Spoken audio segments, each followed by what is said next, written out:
समासाचे मुख्य प्रकार 4 आहे। पहिला आहे अव्ययीभाव समास, दुसरा आहे तत्पुरुष समास, तिसरा आहे द्वंद्व समास आणि चौथा आहे बहुव्रीही समास। तर या समासाचे आणखी उपप्रकार पडतात।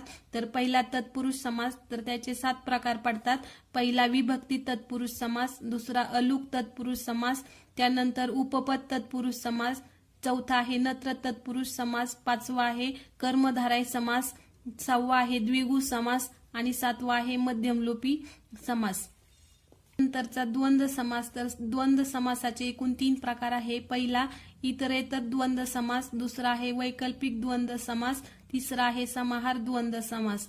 त्यानंतर बहुव्रीही समासाचे एकूण 4 प्रकार पडतात। पहिला आहे विभक्ती बहुव्रीही समास, दुसरा आहे नत्र बहुव्रीही समास आणि तिसरा आहे सह बहुव्रीही समास, चौथा आहे प्रादि बहुव्रीही समास। अशा प्रकारे समासाचे उपप्रकार